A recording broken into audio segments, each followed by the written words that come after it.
Continuando o nosso curso prático de cálculo de transformadores, eu hoje vou falar sobre o ferro do transformador. É uma das partes mais importantes que tem para a montagem de um transformador. O transformador não é só bobina, ele é mais ferro do que bobina. E ele é bastante importante porque hoje em dia o ferro transformador é quase tão caro quanto o fio. Então, saber calcular, saber minimizar a quantidade de ferro que você vai usar, economiza bastante, porque é comum a gente diminuindo a quantidade de ferro e a corrente do transformador vai subindo. Só que tem um momento que você vai aumentando a quantidade de ferro, a corrente vai baixando, só que tem uma situação onde você aumenta a quantidade de ferro e a corrente não abaixa mais, ou seja, você já chegou no limite ideal. Então, saber calcular o ferro é muito importante. Além disso, eu vou mostrar a importância do ferro no transformador. Mostrar que o ferro cria a reatância necessária para o transformador poder funcionar. Então, vamos aprender bastante sobre esse assunto, que é um assunto mais importante do que os outros ditos até agora. Vamos lá. Quando você vai projetar um transformador, geralmente você tem no projeto uma necessidade. Eu quero tantos volts com tantos amperes. Tantos volts com tantos amperes vai te dar uma quantidade de potência em watts. Então, baseado nessa potência, você precisa saber qual o tamanho do ferro ideal para fazer aquele transformador. E a fórmula que você vai usar para fazer isso é essa daqui. Você vai pegar a quantidade de watts que você precisa, dividir por 0,78 e tirar a raiz quadrada desse resultado. Vamos ver como é que se calcula isso para esse transformador aqui. Esse transformador aqui que eu falei que era um transformador de 50 watts. Quando a gente calcula isso, o resultado dessa conta daqui vai dar para a gente isso daqui, ó, a seção quadrada, que é a quantidade de ferro que você vai precisar pela perna central. Isso aqui pode variar à vontade, mas geralmente tem um ideal. Você vai precisar usar um ferro que não seja nem tão grande, que fique desproporcional, nem tão pequeno que não caiba, porque a bobina tem que caber nesse espaço aqui. Então, por exemplo, nesse transformador aqui, o que é a seção quadrada? É essa quantidade, essa perna central aqui do ferro, multiplicado por essa quantidade de ferro aqui. Isso foi alcançado, ou seja, a gente chega a essa conclusão aqui através dessa conta. Vamos fazer essa conta para esse transformador aqui. Bom, eu falei então que eu queria um transformador de 50 watts. Então a gente vai pegar 50 watts, dividir por 0,78 e tirar a raiz quadrada disso. 50 dividido por 0,78 é 64,1. A raiz quadrada disso é 8, mais ou menos, 8,008. Tá muito bom. Então, 8 o quê? 8 centímetros quadrados. Então, para a gente fazer um transformador de 50 watts, a gente precisa de 8 centímetros quadrados de ferro. Aí, note bem, vamos pegar aqui o transformador. Você nota que essa distância aqui, ela é a mesma distância daqui a aqui e daqui a aqui. Ou seja, essa distância aqui é 3 vezes essa perna central. Então, se a gente tem esse transformador aqui, ó, vamos medir aqui, daqui até aqui o final do ferro.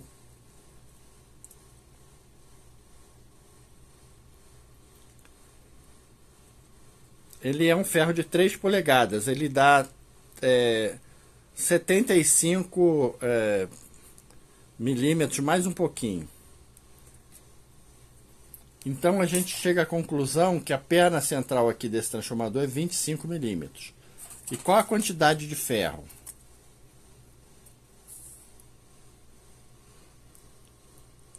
32 milímetros. 32 milímetros multiplicado por 25 milímetros dá 8. Exatamente 8. 32 vezes 25. Então, a gente tem milímetros, 32 milímetros, exatamente. Então, a gente tem 8 centímetros quadrados, é exatamente a quantidade de ferro que tem nesse transformador. Por isso eu falei que ele era um transformador de 50 watts. Então, um transformador de 50 watts é um transformador que tenha 8 centímetros quadrados de área aqui na perna central. Precisa ser desse tamanho? Pode ser maior? Pode ser maior. Você pode multiplicar a quantidade de ferro que você quiser, o tamanho que você quiser, mas esse aqui é o tamanho ideal. Agora, se você tiver o ferro, ó, eu tenho esse ferro aqui. Eu quero saber qual é a potência dele, quantos watts ele é. Você vai pegar a seção quadrada, que você já tem. Você tem a seção quadrada, é 8. Você vai pegar e elevar ele ao quadrado, ou seja, 8 vezes 8, 64. Você já chegou a 64. Aí você pega e multiplica por 0,78. Tá aqui, 50 watts. Então, é o contrário dessa conta daqui. Você pega o número que você tem da seção quadrada, você já sabe a seção quadrada, porque você tem o ferro, eleva ao quadrado, pega esse número, multiplica por 0,78, você vai ter qual é a potência do ferro. E aí, baseado na seção quadrada que você tem do transformador, para você calcular o número de espiras por volts desse transformador, é só pegar 40 e dividir por essa seção. Então, 40 dividido por 8, que é a seção quadrada do ferro, desse ferro aqui, dá 5 espiras por volt. Então, esse transformador aqui, para ele não esquentar, cada volt precisa ter no mínimo 5 espiras. Então, se você vai enrolar uma bobina para 220 volts, por exemplo, você tem que multiplicar isso por 5. 1.100 espiras, no mínimo, que você tem que pôr aqui para o transformador ter uma reatância suficiente para ele ter um consumo baixo e não esquentar. Agora eu vou explicar como é que você identifica a qualidade do ferro. É claro que o ideal é você fazer uma análise no ferro e tudo, mas tem um teste fácil de você ver, que é medindo a espessura do ferro.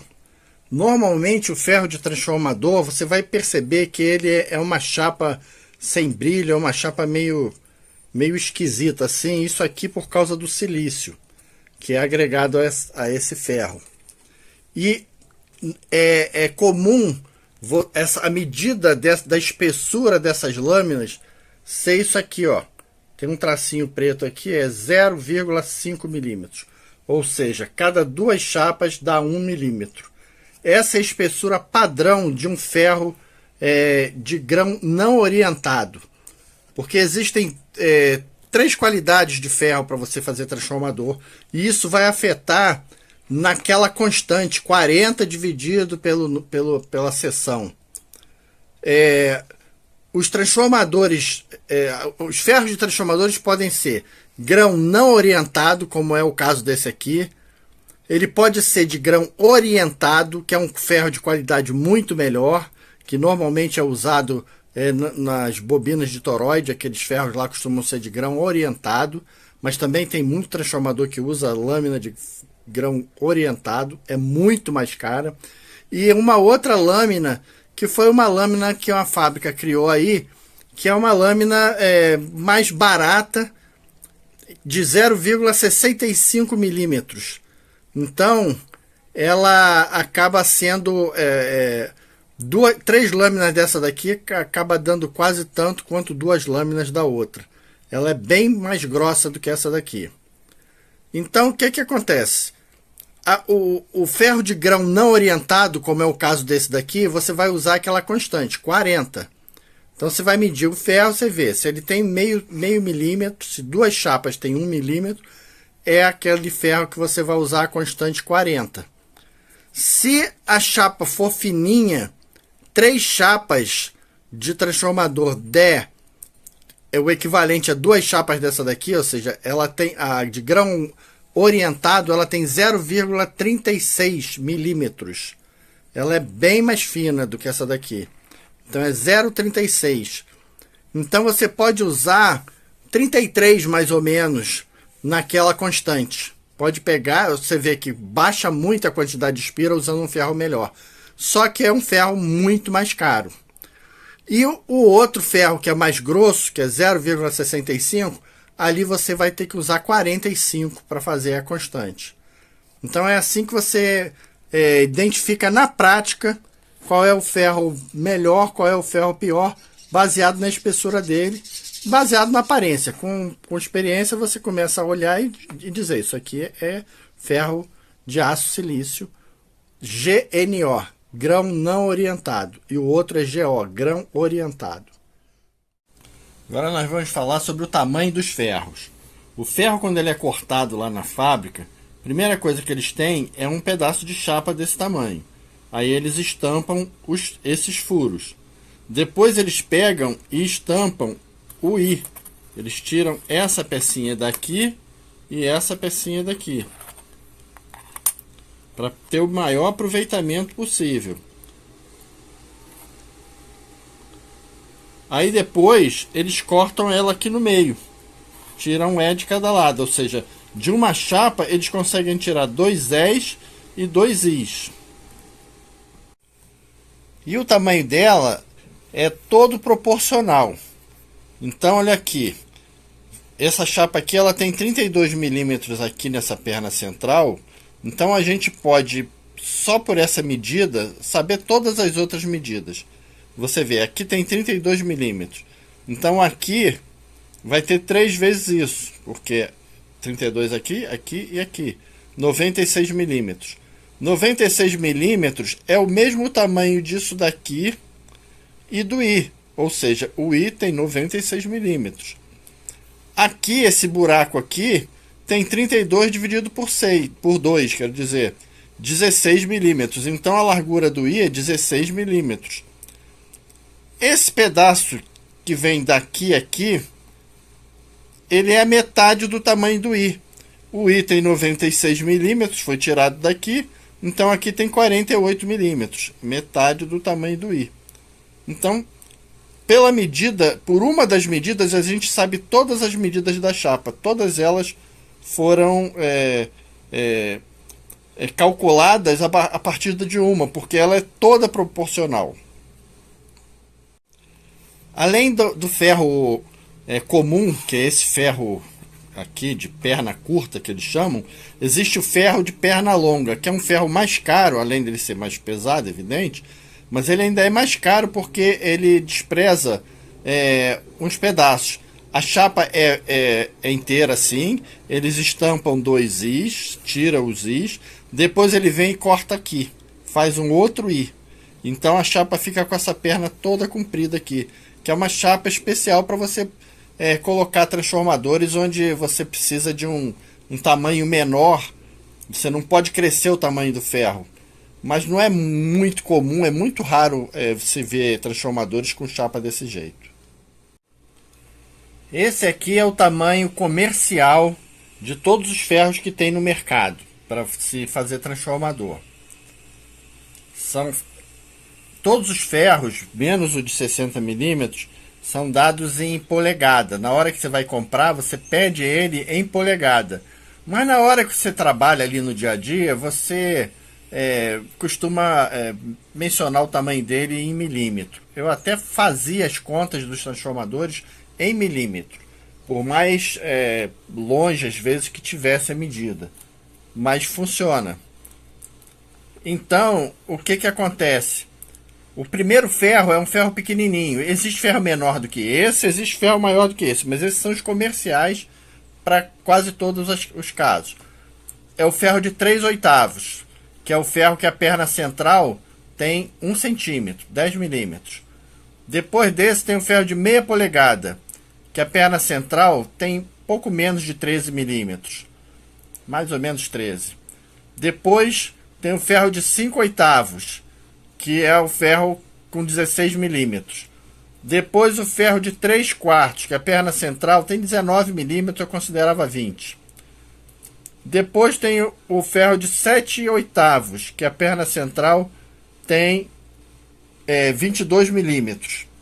Depois tem o ferro de 1 polegada, que a perna central tem 25 milímetros, que é esse ferro daqui. Esse aqui é o ferro de 1 polegada, 1 polegada aqui no meio. Ou seja, daqui a aqui tem 3 polegadas. Depois tem o ferro de 1 polegada e 1/8, que é o ferro que a perna central tem 28 milímetros. Depois, 1 polegada e 1/4, a perna central tem 32 milímetros. 1 polegada e meia, que a perna central tem 38 milímetros, que é esse ferro daqui. Esse aqui é o ferro de 1 polegada e meia. Depois tem o ferro de 1 polegada e 3/4, que é o ferro que tem 45 milímetros na perna central. Ferro de 2 polegadas, que tem 50 milímetros, pouco mais de 50. E o ferro de 60. Esqueci de dizer, esse daqui é o ferro de 1 polegada e 1/4, que é esse daqui, com 32 milímetros. Então, esses são os tamanhos de ferro comercial para você montar transformadores. Quando você precisar comprar, você vai ter que pedir com essas medidas em polegada. Vale a pena anotar. Eu vou mostrar agora a importância do ferro no transformador. Vamos medir aqui, esse equipamento mede resistência, indutância. Vamos medir o primário desse transformador, um primário de 110 volts. Olha, ele tem 7,8 ohms. Porém, 6.687 miliamperes. Essa indutância aqui não é correta para esse transformador, porque esse equipamento gera um pulso de 100 kHz. E o transformador funciona só com 60 Hz. Então vamos ver o que isso daria se a gente considerasse só a resistência do transformador. Se a gente considerasse só a resistência ohmica da bobina desse transformador, a gente, por aquela fórmula do triângulo que eu mostrei no primeiro vídeo, teria que ampere é igual a volt dividido por ohm. Então, ampere, esse transformador deveria consumir 110 volts dividido por 7,8, 14 amperes. Então, só pela lei de Ohm, a gente conclui que o transformador deveria consumir 14 amperes. Mas vamos ver quanto ele consome realmente. Eu vou botar aqui nesse wattímetro, ele vai medir aqui a amperagem. Só que eu não tenho rede de 110 volts, eu vou ter que ligar o transformador nesse outro transformador aqui, de 220 para 110. Esse transformador já consome 0,06 amperes.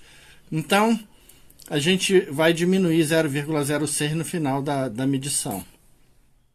Liguei o transformador, ó, consome 0,11. Menos 0,06, na verdade esse transformador aqui consome 0,05 amperes. Isso aqui é 50 miliamperes, é 1/20 de 1 ampere. Então, ao invés dele consumir 14 amperes, ele está consumindo 1/20 de 1 ampere. E isso daí por quê? Porque o ferro cria a reatância. Ele cria a reatância indutiva que faz com que a resistência refletida nessa bobina aumente tanto que a corrente fique bem baixinha. Ó, a corrente fica bem baixinha. Então, é por isso que é tão importante o ferro. Agora a gente vai fazer uma outra experiência. Vamos pegar esse transformador que tem entrada de 110 volts, vamos ligar ele em 220 para ver se a corrente sobe muito. Esse transformador aqui, a gente já viu que ele tem deveria ter para 220 1.100 espiras, mas como ele é de 110, ele só tem 550 espiras. Então vamos ver o que acontece com um enrolamento de 550 espiras sendo ligado em 220 volts com um ferro desse tamanho aí. Vamos ver se a corrente sobe muito.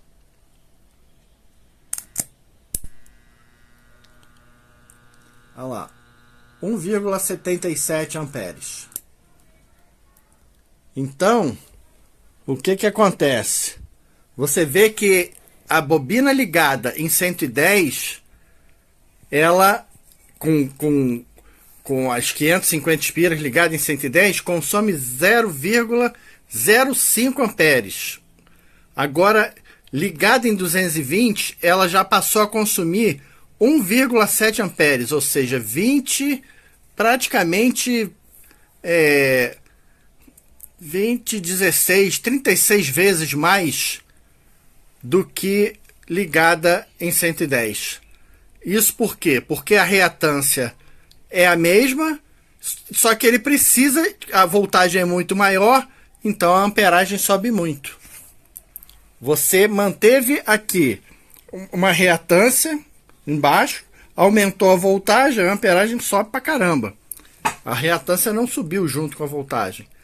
Então tá aí a prova de que o ferro do transformador é importantíssimo. E conforme você vai baixando o tamanho do ferro para economizar, você vai aumentando muito a corrente de consumo do transformador. E aí faz com que ele comece a esquentar, faz com que você necessite fios mais grossos para ele não esquentar tanto.